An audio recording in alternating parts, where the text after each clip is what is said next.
Entonces, en esta serie estamos aprendiendo todos juntos, ¿verdad? ¿Qué significa es aceptar el llamado de Jesús a que lo sigamos a Él? Hemos comparado la regla de vida con un enrejado, como la imagen que usted tiene en su pantalla, que es una estructura que está construida para apoyar es el crecimiento de una vid para que pueda ser saludable, fuerte y fructífera. Así que de la misma manera, hermanos, la regla de vida es un enrejado espiritual, una estructura de hábitos y disciplinas que nos empoderan a seguir a Cristo y vivir la vida para la cual Dios nos ha creado cada uno de nosotros. Ahora, ¿cuál es la vida que Dios tiene para nosotros? ¿Cómo se ve? ¿En qué se diferencia de la vida de los demás? ¿Por qué es mejor esta vida que Cristo nos ofrece que la vida que ofrece el mundo afuera? Señor Jesucristo habla sobre esto en Mateo 11, 28, 30, cuando Él nos dice: vengan a mí todos los que están cansados y cargados, y yo los haré descansar. Tomen mi yugo sobre ustedes y aprendan de mí, que soy manso y humilde de corazón, y hallarán descanso para sus familias, porque mi yugo es fácil y mi carga es ligera. Otra versión lo tiene de esta manera: estás cansado, desgastado, agotado por la religión, ven a mí, escápate conmigo y recuperarás tu vida. Te mostraré cómo tomar un verdadero descanso. Camina conmigo y trabaja conmigo. Observa cómo lo hago. Aprende los ritmos no forzados de la gracia. No te pondré nada pesado o inapropiado. Hazme compañía y aprenderás a vivir libre y tranquilamente. Esta es la vida, hermanos, abundante que Jesús promete a sus seguidores. Una vida que experimenta los ritmos no forzados de la gracia de Dios. No es una vida de prepotencia o de mucho o arduo trabajo, una vida que vamos a vivir aburridos. No, Señor, esta regla de vida que estamos construyendo es para ayudarnos a cada uno de nosotros a resistir al mundo y a permanecer en Jesucristo. Así que el día de hoy, durante las próximas 4 semanas, vamos a continuar aprendiendo juntos lo que significa vivir como el Señor Jesús vivió. Jesús tenía lo que podemos llamar una regla de vida. Esas prácticas, esas disciplinas espirituales, esos hábitos que Jesús enseñó y los cuales nos dejó como ejemplo, porque también los vivió y caminó en ellos. Cosas, hermano, que Él hizo, como el ayunar, el tomar tiempo para descansar en su agenda ocupada. Sus retiros para pasar tiempo es en silencio. La lectura y la meditación en las Sagradas Escrituras. Todo lo que les acabo de mencionar en esta tarde son las disciplinas, los hábitos que usted y yo utilizamos para construir nuestra regla de vida. Ahora, el propósito de estos hábitos no es para hacerlos solo, porque son tareas que como cristianos debemos usted y yo hacer. No, Señor, el verdadero propósito por lo cual hacemos estas cosas lo vemos en el Evangelio de Juan 15, 4 y 5, donde dice: permanezcan en mí, yo permaneceré en ustedes. Así como ninguna rama puede dar fruto por sí misma, sino que tiene que permanecer en la vid, así tampoco ustedes pueden dar fruto si no permanecen en mí. Yo soy la vid y ustedes son las ramas. El que permanece en mí como yo en él dará mucho fruto. Separados de mí no pueden ustedes hacer nada. Apartados de Cristo, hermano, tu vida y mi vida nunca va a alcanzar la plenitud y el propósito por los cuales Dios nos creó. No nos involucramos en disciplinas, en hábitos o prácticas espirituales solo, ¿sabe qué? Para parecer o aparentar ser más cristianos o para ser mejores en la administración de nuestro tiempo. Ese no es el objetivo de lo que estamos haciendo, sino que hacemos estas cosas porque queremos permanecer en Cristo Jesús. Queremos vivir como Cristo vivió. Deseamos estar en la presencia del Señor Jesús cada día de nuestras vidas. Amén. Así que permanecemos en Cristo por medio de la fe y la esperanza que usted y yo ponemos en Él. Mientras hacemos nuestro mejor esfuerzo para vivir la vida que Él vivió. Mientras construimos nuestra regla de vida para resistir al mundo y permanecer en Jesús, nuestro rejado espiritual estaría incompleto si no estuviéramos intencionalmente comprometidos con la lectura y el estudio de las Escrituras. Para aprender lo que Él nos ha revelado es a través de la Biblia, hermano. ¿Acaso esto no es algo muy obvio? Como cristianos, como seguidores del Señor Jesús y creyentes en el Dios de la Biblia, debemos saber lo que nuestra fe enseña. Las Escrituras fueron de suma importancia para el Señor Jesús mientras estuvo en esta tierra, y de la misma manera, el conocer las Escrituras debería ser de suma importancia para nosotros también. Amén.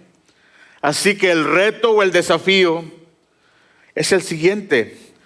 Muchas personas hoy en día dicen que son cristianas, pero no saben lo que la fe cristiana enseña. Muchas personas en nuestra cultura afirman ser cristianos, sin embargo, no saben lo que la palabra de Dios dice. Y porque no saben lo que la palabra de Dios o la Biblia enseña, no están viviendo de acuerdo con ella. Su visión del mundo no es una visión bíblica. Un estudio realizado en el año del 2021 por el Centro de Investigación Barna reportó que mientras aproximadamente el 65 al 70% de los estadounidenses se identifican como cristianos, ya sean protestantes o católicos o ortodoxos, sin embargo, cuando los investigadores se involucraron con estas personas, haciéndoles preguntas para descubrir en qué creían ellos realmente y qué es lo que le daba forma o qué moldeaba su vida de todos los días, su vida cotidiana, los resultados contaron una historia totalmente diferente. Este mismo estudio, hermano, encontró que solo el 6% de los adultos estadounidenses tienen una visión del mundo verdaderamente bíblica. Solo el 6% de la gente en esta nación vive realmente por lo que enseña la Biblia. Esa es una gran diferencia, hermano. Del 70% que dicen ser cristianos, solo el 6% realmente sabe y vive lo que la Biblia enseña. Ahora, usted estará de acuerdo conmigo que estas son cifras verdaderamente alarmantes, ¿verdad? Pero ¿qué pasa con el resto de la gente que dice ser cristiana? Si no tienen una visión bíblica del mundo, ¿qué es en lo que realmente ellos creen o ellas creen?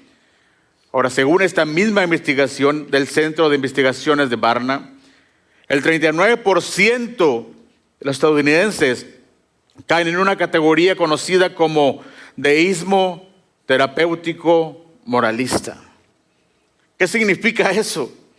Significa que están viviendo de acuerdo con una fe o una visión del mundo que le da la prioridad es al ser agradables o personas buenas y a vivir feliz o con felicidad, en lugar de enfocarse en hablar acerca del arrepentimiento y de la obediencia a Dios. Una fe, hermano, esta fe es una fe que está centrada en el placer propio, en la realización y la felicidad personal, que trata de tolerar y afirmar a otros o a otras personas, en lugar de decirles que se arrepientan y que obedezcan a la palabra de Dios. El mismo estudio, fíjese bien, encontró que la visión del mundo más común en nuestra nación es el siguiente. Se le conoce como el sincretismo. Esta visión del mundo es mantenida, fíjese bien, por el 88% de la población en este país.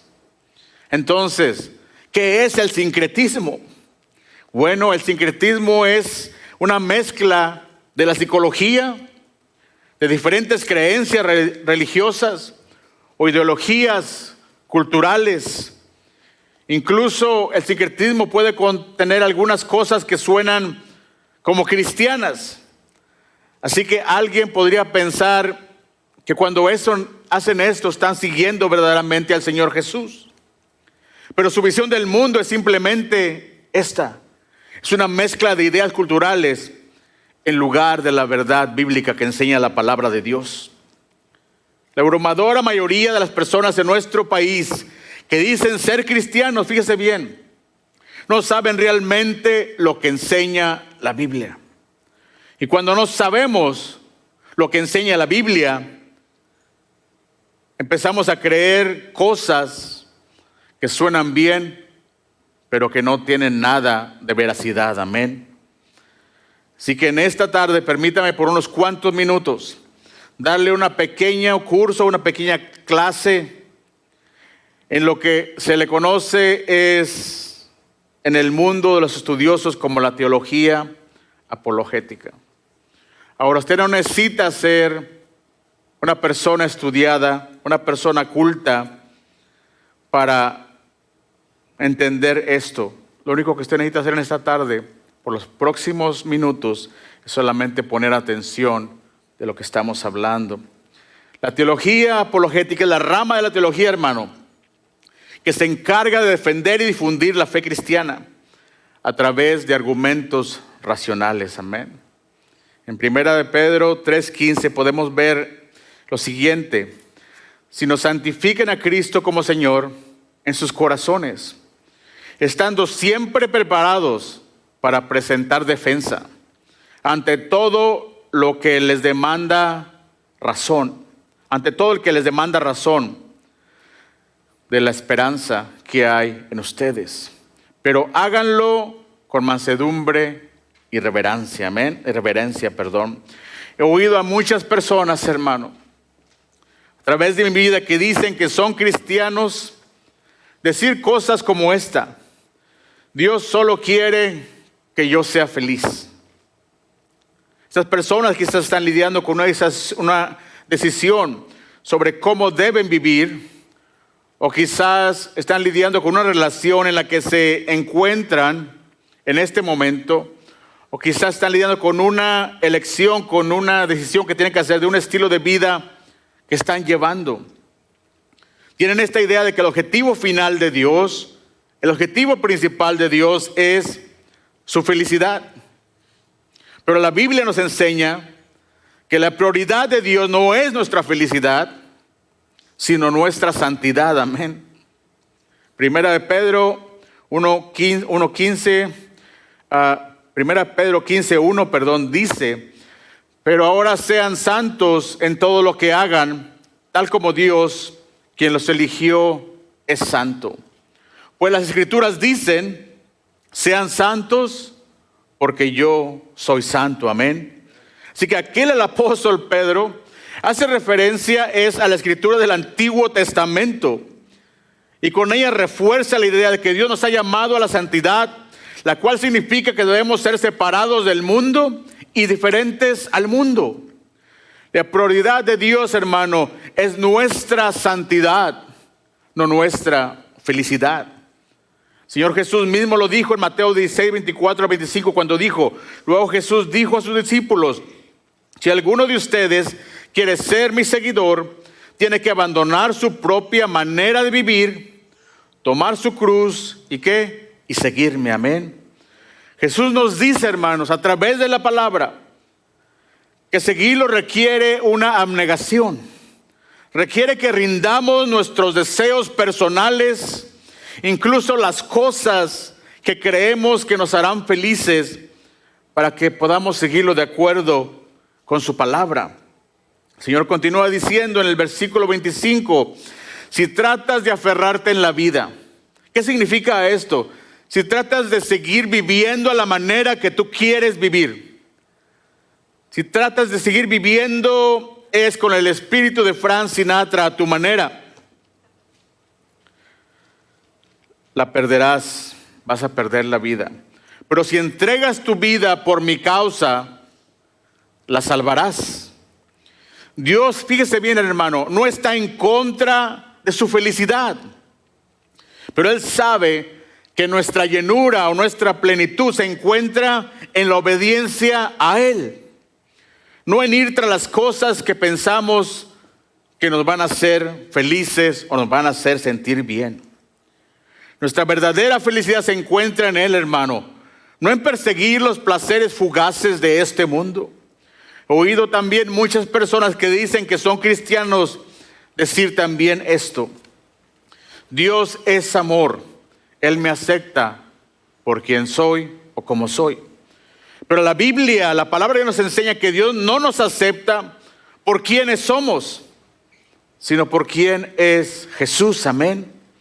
Segunda de Corintios 5:17 dice: de modo que si alguno está en Cristo, nueva criatura es.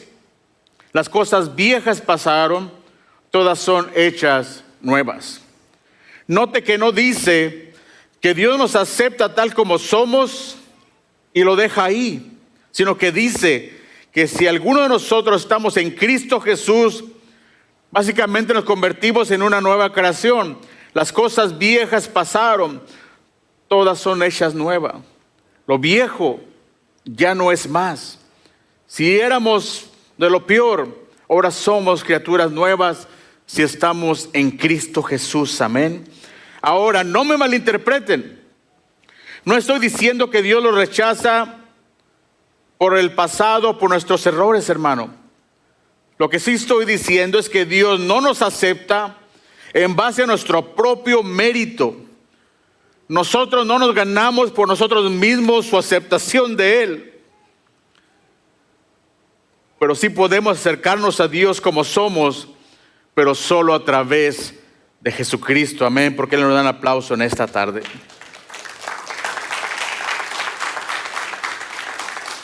Ahora, aquí está la hermosa verdad, hermanos. Dios nos ama demasiado para dejarnos de la manera que vivimos cuando venimos a Él. Amén. Él nos ama demasiado para dejarnos en nuestro pecado. Su amor, ¿sabe qué hace? Su amor nos transforma.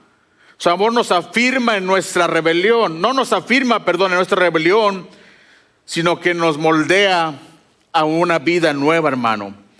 Algo que es tan popular en la cultura de hoy es el mal uso de esta verdad. Mucha gente, algunos incluso haciéndose pasar por cristianos, usan esto como un punto de debate o un arma para torcer el mensaje del Evangelio de Dios. La gente dice cosas como estas: Jesús nunca enseñó en contra del aborto. Jesús nunca enseñó en contra de la homosexualidad. Jesús nunca enseñó en contra del transexualismo. Y ellos creen que como no enseñó sobre esas cosas, piensan que debemos aceptar todo eso. Así que ellos asumen, una vez más, porque Jesús no mencionó específicamente esos temas en los evangelios de Mateo, de Marcos, de Lucas o de Juan. Ellos piensan que está bien tomar decisiones personales sobre esos temas. Pero aquí está una verdad bíblica, hermano. Jesús no necesitaba redefinir. Él no necesitaba darle una nueva definición a lo que la Escritura ya había dejado en claro.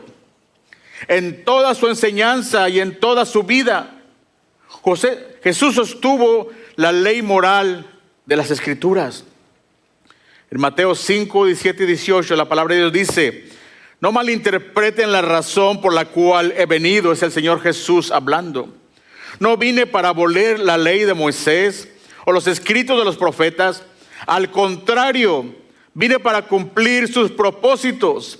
Les digo la verdad, hasta que desaparezcan el cielo y la tierra, no desaparecerá ni el más mínimo detalle de la ley de Dios hasta que su propósito se cumpla. Amén. Cuando Jesús se refiere a la ley de los profetas, hermanos, Él está hablando o haciendo referencia a las escrituras del Antiguo Testamento. Él está afirmando que Él no vino es a abolir o a desaparecer la ley, la palabra de Dios, sino que Él vino a cumplirla. Amén. Así que cuando leemos y cuando entendemos la Escritura, nos damos cuenta que Jesús y las personas con las que Él hablaba ya tenían una visión bíblica del mundo. Jesús era un judío, hermano, y vivió de acuerdo o creció de acuerdo a las enseñanzas del Antiguo Testamento. El Señor Jesús también hablaba con otros judíos, gente que ya conocía y aceptaba el plan de Dios. No hubo ningún debate sobre estos temas morales. Los judíos entendieron lo que Dios ya había establecido. Y debido a que veían el mundo de la misma manera en este aspecto, el Señor Jesús no necesitaba abordar cada tema moral específicamente, porque el enfoque de Dios, del Señor Jesús, estaba en llamar a la gente al arrepentimiento, hermano. En Marcos 1:15, la palabra del Señor dice lo siguiente: el tiempo se ha cumplido, decía, y el reino de Dios se ha acercado. Arrepiéntanse y crean en el Evangelio. Amén. El Señor Jesús no dijo: sigan viviendo como crean que es mejor o como les parezca mejor. Él dijo: aléjate de tu manera de pensar. Abandonen su pecado y crean en el mensaje que les traigo.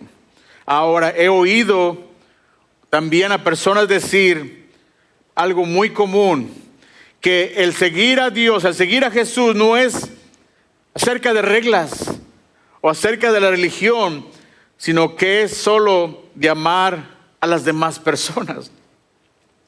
Un entendimiento bíblico, hermano, de esta declaración nos ayuda a ver que se asume que podemos definir el amor como nosotros queramos definirlo. Pero eso no es lo que el Señor Jesús nos enseñó. Cuando Jesús nos da el mandamiento de ama a tu prójimo como a ti mismo, que está en Mateo 22:39, Él se está refiriendo a la ley de Dios. Él nos está diciendo que amemos a las personas de acuerdo con no de acuerdo con nuestros sentimientos o la definición de amor de nuestra cultura, sino que Él nos está llamando a amar a los demás de acuerdo con la palabra de Dios, hermanos. El Señor Jesús no enseñó que el amor se define por nuestras preferencias personales. Lo que Jesús sí enseñó es que el amor es definido por la verdad de la palabra de Dios. Amén. Porque el amor, fíjese bien, no es ser tolerante con los demás. El amor no es darles afirmación de lo que ellos creen, aunque riñe con la palabra de Dios. El amor, hermanos, el verdadero amor es hablarles con la verdad. El amor es verdad, amén. Y Jesús incluso dice en Juan capítulo 14, versículo 15, si me amas, guardarás mis mandamientos. Lo que estoy tratando de mostrarle es que si no estamos bien fundados, usted y yo, en la verdad de las Escrituras, caeremos víctimas de las mentiras solo porque suenan bien. Hay una sola verdad, hermano, a medias en muchas de estas ideas. Es una verdad a media. Suenan como si fueran cristianas, pero no son bíblicas. Esta manera de pensar, hermano, del mundo le da forma a la fe cristiana o la malforma en algo que se ajusta a nuestras preferencias personales, en lugar de lo que Dios nos ha revelado a través de las Escrituras. Amén. Si no tenemos en claro lo que la Escritura enseña, usted y yo vamos a caer por las mentiras que nos diga el mundo. Y esa mentalidad, hermano, eleva los valores del mundo y lo disfraza como cristianismo. Esa mentalidad promueve el amor y los valores cristianos, pero en realidad le da la prioridad a los valores del mundo por encima de los valores del reino de Dios. Amén. Eso es exactamente lo que está sucediendo hoy en día en nuestro tiempo. Muchas personas proclaman ser cristianas, pero mezclan cómo ven el mundo con todo tipo de ideologías no bíblicas, hermano, como ideologías progresistas. como la espiritualidad de la autoayuda o como el paganismo de la nueva era, que en estos tiempos también está regresando una vez más. Tienen esta visión del mundo terapéutica que le da prioridad al sentirse bien por encima de seguir la verdad. Prefieren la comodidad de la vida a que la palabra de Dios les hable con convicción. Pero el problema de eso no es el cristianismo, hermano. Eso no es seguir a Jesús. Eso, hermanos, es crear una imagen falsa de Jesús a seguir.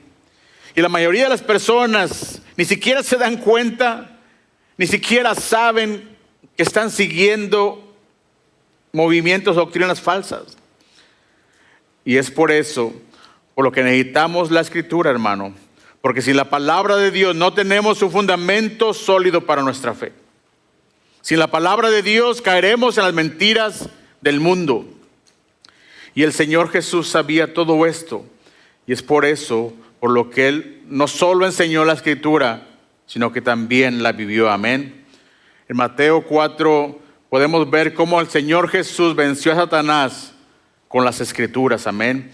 Después de 40 días de ayuno, Jesús estaba débil y tenía mucha hambre, hermano. Cuando Satanás vino a tentarlo, le dijo: si eres el Hijo de Dios, convierte estas piedras en pan.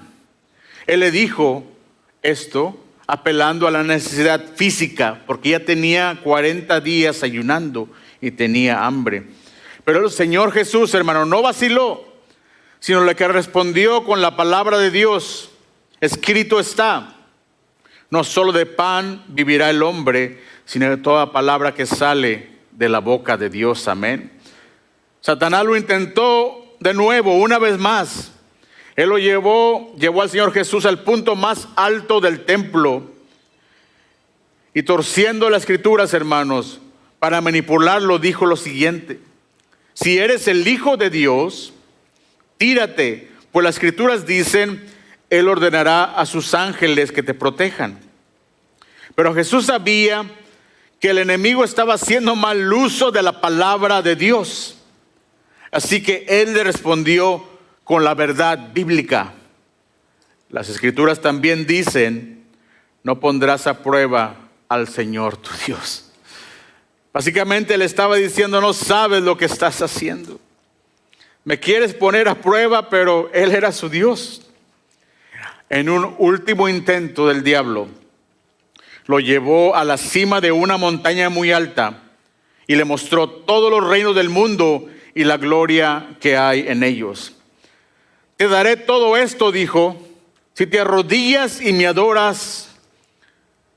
El Señor le responde: vete de aquí, Satanás, le dijo Jesús, porque las Escrituras dicen: adora al Señor tu Dios y sírvele únicamente a Él. Amén. Entonces el diablo se fue y llegaron ángeles a cuidar al Señor Jesús.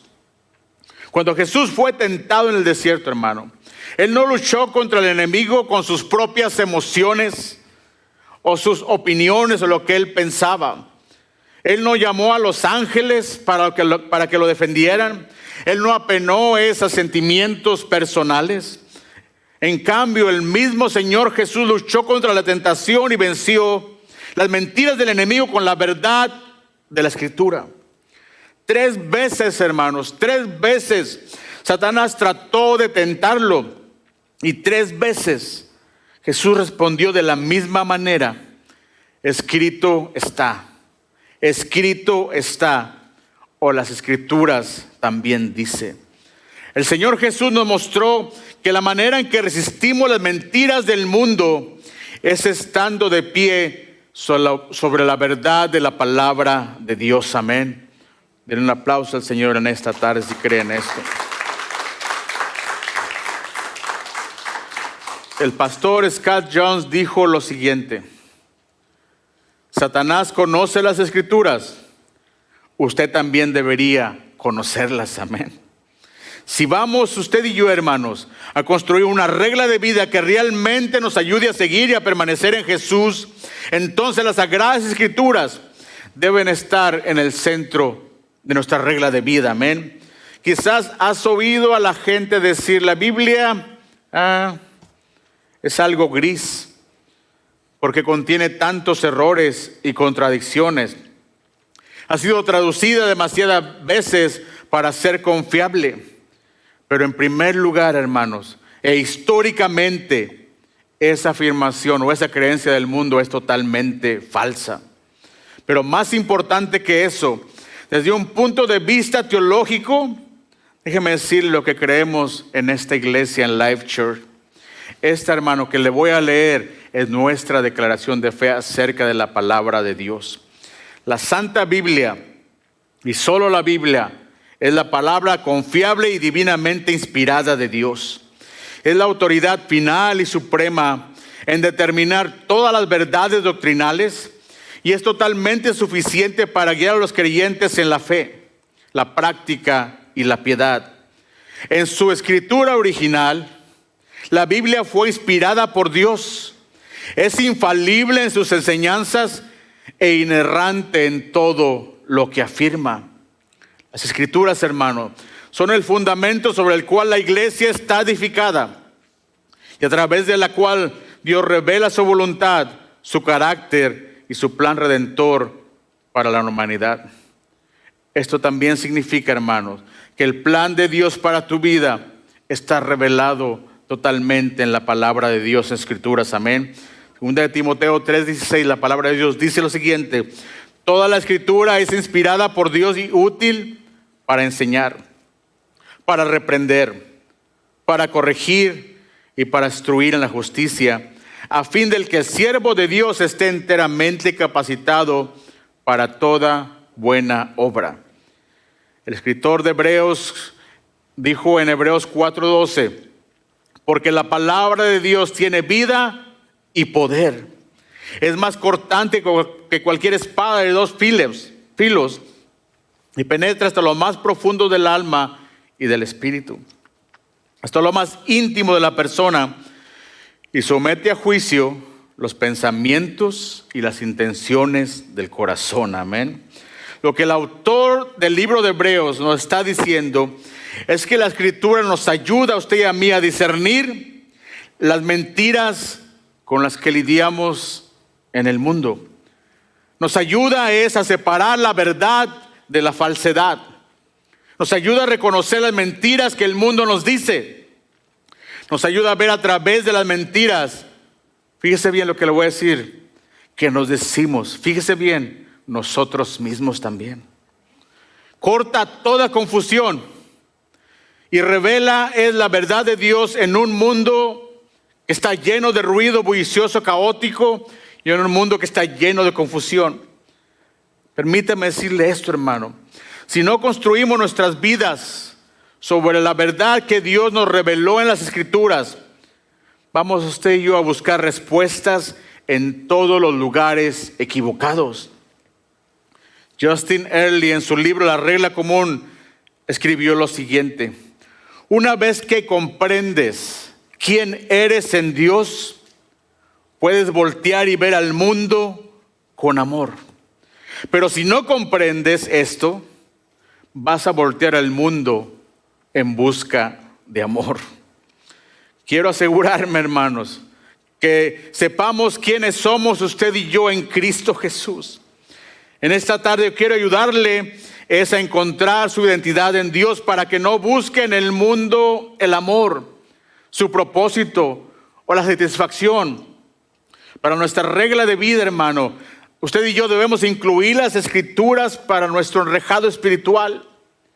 Este estilo de vida que estamos construyendo para resistir al mundo y permanecer en Cristo, debemos usted y yo leer las Escrituras. Pero no solo para obtener conocimiento, para saber más. No solo para obtener información, sino para su regla de vida. Así que en esta tarde, permítame decirle esto: lea y permita que las Escrituras le hagan saber cuál es su identidad en Dios. No la identidad que el mundo quiere que usted asuma, sino su identidad en Dios. Todos los días, hermanos, diariamente somos bombardeados por voces que intentan definirnos. La cultura nos dice que debemos ser, nos quiere decir quién debemos a nosotros, usted y yo, en función de nuestro género, de nuestra etnia, de nuestra raza o de nuestro estatus social, económico. Las redes sociales nos dicen qué es lo que debemos valorar: la extravagancia, las riquezas, el sexo o el poder, el placer. Nuestro pasado también trata de definirnos por los errores que cometimos y los fracasos que tuvimos en la vida. Incluso nuestras propias emociones, hermano, nuestras propias emociones nos engañan día con día. Pero la única voz, fíjese bien, que debería definirnos es la voz de la verdad. Es la voz de la palabra de Dios, amén. Salmo 1 al 3 dice lo siguiente: bienaventurado el varón que no anduvo en consejo de malos, ni estuvo en camino de pecadores, ni en silla de escarnecedores se ha sentado, sino que en la ley de Jehová está su delicia, y en su ley medita de día y de noche. Será como árbol plantado junto a corrientes de agua, que da su fruto en su tiempo, y su hoja no cae. Y todo lo que hace, ¿qué? Prosperará, amén. ¿Usted quiere prosperar, hermano? Permanezca en Dios, amén. Aquellos que escuchan las voces del mundo, fíjese bien, son personas inestables, hermano. Son personas inseguras y están espiritualmente corrompidas. Oh, pero el que se deleita en la palabra de Dios está como un árbol plantado en corrientes de agua, hermano. Es fuerte y da fruto a su tiempo, amén. Una regla de vida, hermano, que se sumerge en la palabra de Dios va a ayudar a la vida de Jesucristo a crecer en nosotros. Y va a ayudar a que el fruto del Espíritu también florezca. Y nos va a ayudar también a vivir la vida para la cual Dios nos creó a usted y a mí, amén. Y esa vida es una vida que está libre del poder del pecado, amén. Juan 8, 31, 32, la palabra de Dios dice: Jesús se dirigió entonces a los judíos que habían creído en él y les dijo: si se mantienen fieles a mis palabras, serán realmente mis discípulos y conocerán la verdad, y la verdad los hará libres, amén. Fíjese bien esto. Richard Foster, que escribió La celebración de la disciplina, dijo lo siguiente: cuán bien nos sintamos no nos hará libres. Las experiencias alucinantes no nos harán libres. El sentirnos en la cima con Jesús no nos hará libres. Sin el conocimiento de la verdad, Él dijo, no seremos libres. Cuando usted y yo, hermano, nos anclamos en la Escritura, en la palabra de Dios, usted y yo no vamos a ser sacudidos por el caos, ni por las opiniones del mundo o lo que piensen los demás de nosotros, amén. Así que en esta tarde, permítame hacerle esta pregunta: ¿qué voces le están a usted dando forma a su identidad? ¿Cuál voz usted está escuchando? ¿Está escuchando la voz del mundo? ¿Está escuchando la voz de la cultura? ¿Está escuchando la voz de la mayoría? ¿O está escuchando la voz de Dios? ¿Qué espacio usted le ha dado a la Escritura para que la Escritura forme, moldee su identidad? Y cuando hablo, fíjese bien, de que nos sumerjamos en las Escrituras, no me refiero solo a crecer en el conocimiento. No tiene usted y yo que estudiar las Escrituras con la intención de convertirte en un teólogo o un erudito. Esto me lleva al segundo punto, hermano. Medite. Permita que las Escrituras renueven su mente, amén. No solo lea las Escrituras, medite en las Escrituras. No lea las Escrituras solo para marcar la casilla de que ese día usted ya leyó su porción que tenía que leer por el día, sino que crea usted un espacio para que la escritura entre a su mente y se quede ahí, hermano. Crea un espacio para la escritura, de modo que todos ustedes a lo largo del día, lo que leen se convierta en un pensamiento común y recurrente. Donde usted y yo podamos contemplar la palabra de Dios, donde reflexionemos sobre ella, donde la aprecien y se deleiten con ella. Yo soy un fiel testigo de esto. En este mes, hermano, he estado estudiando exclusivamente los libros de Primera y Segunda de Corintios. Todo el mes. Los 31 días del mes, todos fueron Primera y Segunda de Corintios. Usted se va a sorprender de las cosas que usted se enriquece cuando la lee una y otra y otra y otra vez. Amén. Después de que Moisés murió, hermanos, Dios le dijo a su sucesor Josué lo siguiente: nunca se aparte de tu boca este libro de la ley, más bien medita en él de día y de noche, para que guardes y cumplas todo lo que está escrito en él. Así que tendrás éxito y todo te saldrá bien. Amén. Entonces, si queremos que nos vaya bien, si queremos tener éxito en la vida, tenemos que meditar en la palabra de Dios. Amén. Dios tenía un plan, hermano, para la vida de Josué. Dios tenía un plan, y ese plan era un plan de propósito y grandeza y de plenitud. Y para que Josué pudiera vivir la vida a la cual Dios lo había llamado, Josué iba a necesitar estar meditando constantemente en la palabra de Dios para que no fuera consumido por el ruido y el bullicio del mundo. Amén. Salmo 119, 97 al 99, la palabra de Dios dice lo siguiente: cuánto amo yo tu ley, todo el día medito en ella. Tus mandamientos me hacen más sabios que mis enemigos, porque siempre están conmigo. Tengo más discernimientos que todos mis maestros, porque medito en tus mandatos. Para muchos cristianos, hermanos, con buenas intenciones, la lectura de la Escritura nunca se convierte en una delicia, en algo que gocen para ellos, sino que sigue siendo simplemente un libro de historia, un libro antiguo, complejo y que no pueden entender. Pero aquí está lo que el filósofo y teólogo cristiano Dallas Willard dice sobre la Escritura en su libro La Gran Omisión. Él dijo lo siguiente: el tener siempre presente la ley de Dios en nuestra mente trae su orden a nuestra alma. El alma es restaurada a medida que la ley se convierte en el patrón habitual de nuestra vida interior y la acción de nuestra vida externa. Ella nos ha incorporado o nos incorpora a los movimientos del reino eterno de Dios. Amén. En este libro, hermano, en este libro contiene las promesas de Dios. Amén. En este libro hay instrucciones de Dios para nosotros sobre cómo navegar por este mundo. En este libro hay cartas del gran amor de Dios hacia nosotros. Oh, como yo amo tu ley. Alguien dijo: me guía y me conduce en el camino de la vida eterna. Me hace más sabio, me llena de valor y fortalece mi fe. Ahora, ¿qué significa meditar en las Escrituras?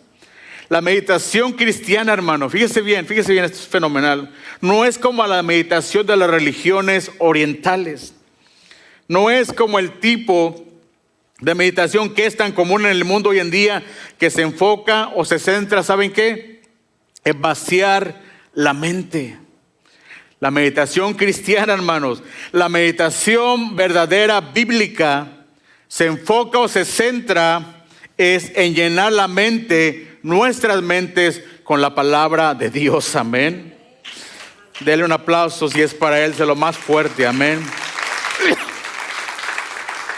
Esto, hermano, es la meditación cristiana. Es el centrar nuestras mentes en la palabra de Dios. Amén. Hay una práctica antigua cristiana de meditación llamado lectio divina, que se traduce en español como la lectura divina. Y esta práctica básicamente se define de esta manera, o nos dice que la apliquemos de esta manera: que comencemos leyendo lentamente un pasaje, de preferencia que lo leamos en voz alta, y que lo leamos no una vez, no dos veces, sino varias veces en voz alta. Y que mientras usted lee, identifique las frases o las palabras claves en ese pasaje. Y después de leer el pasaje varias veces, concéntrese en esas frases o esas palabras clave y repítalas otra vez en voz alta.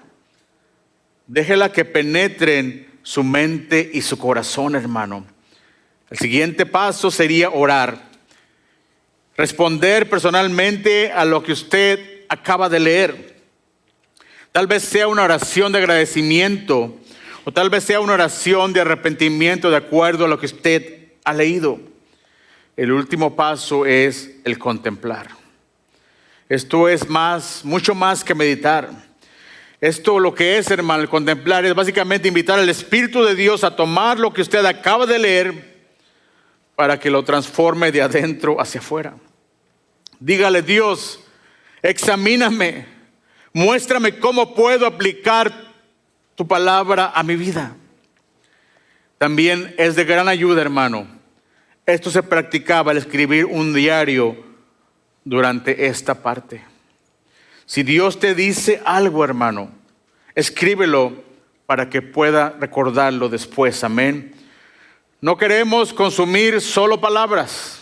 No queremos consumir solo información para que se queden en nuestras mentes. Queremos también, hermano, vivir la palabra que está en la palabra de Dios. Amén. Voy a invitar a nuestro hermano, que si puede subir aquí arriba a los músicos. El punto número 3 es el siguiente: viva y permita que las escrituras dirijan sus pasos, hermano. Segunda de Timoteo 3, 16 al 17. La palabra de Dios dice lo siguiente: toda la escritura es inspirada por Dios y útil para enseñar, para reprender, para corregir y para instruir en la justicia, a fin del que el siervo de Dios esté enteramente capacitado para toda buena obra. Amén. La escritura, hermano, nos prepara para tomar acción. La escritura nos equipa para hacer la obra y la voluntad de Dios. Amén. Cuando usted lee, cuando usted medita, deje que la palabra de Dios lo lleve a usted a tomar acción, a hacer algo. Santiago 1, 12 al 25 dice la escritura lo siguiente: sean hacedores de la palabra y no solamente oidores que se engañan a sí mismos. Porque si alguien es oidor de la palabra y no hacedor, es semejante a un hombre que mira su rostro natural en un espejo. Pues después de mirarse a sí mismo e irse, inmediatamente se olvida de qué clase de persona es. Pero el que mira atentamente a la ley perfecta, la ley de la libertad, y permanece en ella, no habiéndose vuelto un oidor olvidadizo, sino un hacedor eficaz, este será bienaventurado en todo lo que hace. Amén. Todos, completamente todos, el 100% de nosotros estamos siendo moldeados por algo, o algo nos está moldeando. Amén. ¿Estás siendo moldeado? Es la pregunta en esta tarde, por el mundo. ¿Es el mundo que está dando forma? ¿O usted va a permitir que la palabra de Dios lo moldee a usted y le dé forma? Lo que entra en tu mente, hermano, se manifiesta en tu vida. Amén. Esto lo dijo el pastor Craig Groeschel, que es el pastor de la iglesia más grande de todos los Estados Unidos. Esta iglesia también se llama, como nuestra iglesia, Life Church.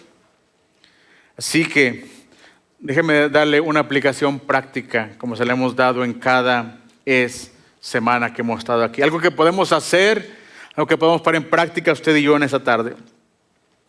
Sustituya el deslizar el dedo índice, hermano, por la pantalla de su teléfono o por su dispositivo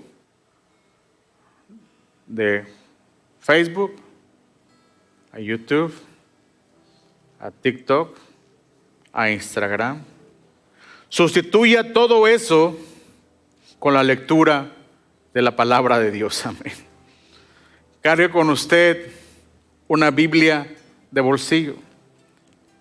Yo he visto muchas personas en los trabajos que en la hora de comer sacan su Biblia de bolsillo para leer la palabra de Dios. También practique lo que acabo de hablar, la lectio divina, la práctica espiritual de la lectura divina. En esta tarde puede usted poner de pie conmigo, hermano. En unos cuantos momentos voy a invitar a nuestro equipo de oración a que pase al frente. En un momento más voy a orar por cada uno de nosotros y luego los voy a invitar a encontrar a uno de nuestros miembros del equipo de oración que están aquí en esta tarde. Quiero darle en esta tarde, hermano, una oportunidad para responder a la palabra de Dios. Quizás mientras he estado hablando en esta tarde, te has dado cuenta de que porque tu identidad ha sido moldeado para algo más que la palabra de Dios, llevas cargando contigo vergüenza o dolor o aflicción o pesadez del alma o tristeza o confusión, o llevas cargando ira o miedo. El día de hoy, hermano, en esta tarde, puedes entregar esta falsa identidad a Dios. Esta identidad no te pertenece, no le pertenece a los hijos de Dios. Puedes entregar esta falsa identidad a Dios e invocar el nombre de Jesús para que te salve y te sane. Amén. Quizás mientras he estado hablando hoy, te has dado cuenta de que hay una parte en ti donde has permitido que tus propias preferencias, de que tu propia carne o tus propios deseos sean más importantes en tu vida que la palabra de Dios. Déjeme decirle algo. El día de hoy, en esta tarde, puedes arrepentirte delante de Dios. ¿Qué significa esto, hermano? Significa que puedes alejarte en esta tarde de esa forma de pensar y de ese estilo de vida, fíjese bien, que te está llevando a la ruina y a la muerte. Dios es fiel para perdonar. Dios es fiel para perdonar a todos los que se vuelven a Él en arrepentimiento. Un corazón contrito y humillado, hermano, Él no lo va a rechazar. Amén. El día de hoy, en esta tarde, puedes experimentar la misericordia y el perdón y el amor de Dios. Quizás mientras he estado hablando hoy, te has dado cuenta de que usted acaba de ser inundado con la sensación de que Dios tiene mucho más para usted de lo que está usted experimentando actualmente. El día de hoy, en esta tarde, puedes hacer un nuevo compromiso para perseguir a Dios y para buscar su voluntad en tu vida. Amén. Permítame orar por usted en este momento. Inclinamos nuestras cabezas, cerramos nuestros ojos. En esta tarde, Señor Jesús, te damos gracias, oh Dios. Gracias por tu bondad y tu misericordia. Gracias por tu palabra, Señor. Tu palabra que es verdad. Tu palabra, Señor, que contiene vida eterna, que nos aconseja. Tu palabra que nos corrige. Tu palabra que nos da ánimo. Tu palabra que nos conduce y nos guía, Señor. En esta tarde, oh Dios, en esta hora te pido que nos ayudes a todos y cada uno de nosotros a ser conscientes de todas las voces que nos rodean, de todas las voces del mundo. Incluso, Señor, haznos conscientes de nuestras propias voces que provienen, que se generan a base de nuestras propias emociones o nuestras propias preferencias. Ayúdanos, Señor, en esta tarde a identificar lo que proviene de ti y a desechar lo que está en tu contra, que no es de ti, Señor. Ayúdanos a cada uno de nosotros a ver las formas en que hemos estado formando nuestro propio tipo de fe y cómo hemos seguido eso. Ayúdanos a ver, Señor, en qué momento hemos estado siguiendo a un Jesús que no tiene nada que ver con quien usted verdaderamente es, Señor. Ayúdanos a ver en qué manera hemos sido formados más por la cultura del mundo que por tu palabra, y guíanos hacia el camino de la vida eterna.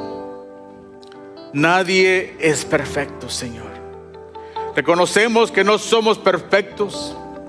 Por eso te necesitamos. Y por eso necesitamos de tu palabra. Por eso te pido que nos ayudes, Señor. Si hemos estado viviendo una identidad equivocada o falsa, si hemos estado cargando con la vergüenza y la desesperación o la tristeza o la frustración o el enojo, Señor, ayúdanos, oh Dios, en esta tarde, de una vez por todas, a deshacernos de estas cosas como las cargas muertas que son y entrar en una nueva vida en ti, Señor Jesús. Ayúdanos a hacerte desde esta tarde y para siempre verdaderamente el Señor de nuestras vidas, donde te permitamos hablarle a cada parte de nuestra vida y donde nada, Señor, nada, pero nada esté fuera de tus límites. Ayúdanos, oh Dios, a entender y ver la vida a la que nos llamaste, para que podamos caminar hacia ella y en ella. Yo te doy gracias en esta tarde, oh Dios. Honra y gloria te da tu pueblo, y bendigo a tu pueblo también en esta tarde, en el nombre que tiene todo el poder, en el nombre de Jesús.